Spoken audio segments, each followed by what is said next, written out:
Hello student. So next sensory organ, that is the skin. In Ayurveda it is called the tvacha. So let's see the synonyms of the skin. So skin, that is called the derma, cutis, integument. Then the definition of the skin. So skin, it is the general covering of entire surface of the body, including the external auditory meatus and the outer surface of the tympanic membrane. It is also continuous with the mucous membrane of the external orifices of the body. Then the surface area.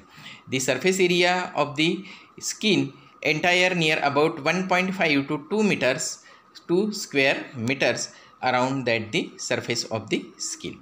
Let's see the details of the skin. The skin. So the surface area of the skin total throughout the body, that is near about the 1.5 to 2 square meter. Then in order to assess the area involved in the bun, that is one can follow the rule of 9. So the rule of 9 that includes the different parts of body in the 9%. So the head and the neck, that include the 9%.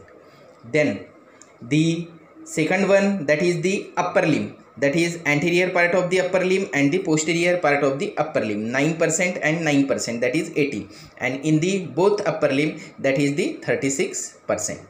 Then the back include the 9%, then the trunk include the 9%. Then the lower limb, same, the anterior part and the posterior part, 9% and 9%, that is the 18%. So the both upper limb, that is the 36%. And the perineum, that include this one, that is the 1%. So in this way, that is the total 100% part of the body that should be included. So in the bun, the which area it should be bun, so that should be counted as a percentage. Then after then, the pigmentation of the skin. So this color of the skin determine the 5 pigments present into that the different level and places of the skin.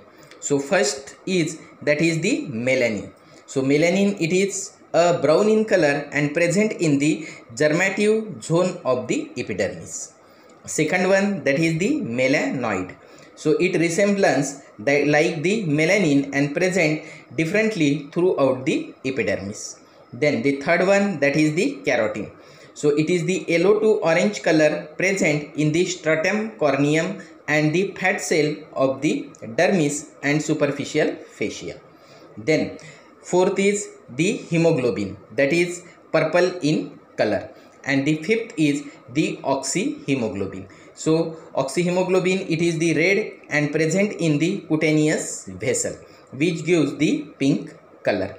And last one, that is the bile pigment present in the blood and the keratin present in the subcutaneous fat. So all these structure, it should be gives the color of the skin. Out of this, that is the first 3 pigments, that is the melanin, melanoid and the carotene. So these 3 pigments vary in race, that is in the age and the parts of the body. That is the white races, the color of the skin depends on chiefly the very vascularity of the dermis and the thickness of the keratin. The color is red where the keratin is thin, and it is white where that is the keratin is the thick. Then the thickness of the skin. So thickness of the skin varies from 0.5 to 3 mm in the different part of the body. Then let's see, that is the structure of the skin. So that is the structure of the skin, and skin, it should be differentiated into the 2 layers. That is first layer, that is called the epidermis.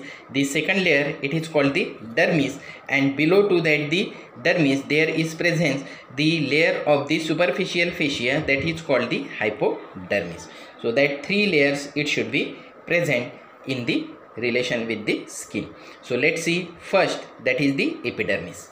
So epidermis, it is the superficial avascular layer of the stratified, made up from the stratified squamous epithelial cell, and it is from the ectodermal origin, and it gives the appendages of the skin, that is the hairs which are present, the nail, the sweat gland, the sebaceous glands. So this is the epidermis, and structurally the epidermis, it is made up of superficial, that is the cornified zone, and the deep, that is the germinal zone. So from this region to this region, that is the cornified zone, and below to it, that is the germinative zone. So the cornified zone, that is include the 3 strata, that is from the outermost side it should be present, that is stratum corneum. So here this layer, then next to it that layer is present, that is called the stratum lucidum. So this layer, and the third layer, it is called the stratum granulosum. So this layer. So these 3 layers that should be present from superficial to deep, that is stratum corneum, stratum lucidum, and the stratum granulosum. Then the next, that is the germinative zone. So it include the 2 strata, that is the stratum spinosum, here you can see, and which is made from the polyhedral cell. Here you can see these are the number of polyhedral cell, and the stratum basale. So this one. So stratum basale, that is also called the stratum germinativum, and it is made from a single layer of the columnar cell. So this one. So that is the epidermis. So the cell of the deepest layer are proliferate and passes towards the surface to replace the cornified zone lost due to the wear and tear. As the cell migrated superficially, they becomes more and more flattened. So here you can see that is the polyhedral cell, and as that should be goes on the upward direction, so here it should be made flattened and the flattened, and lose their nuclei to form a flattened dead cell. So in the upper part, stratum corneum, this one, in this, that is the cell tissue, they are totally dead. So in the stratum basale, there are also a positive, melanocytes, means that consist of the melanoblast, the dendrites, the clear cells of the neural crest origin, which synthesize that the melanin.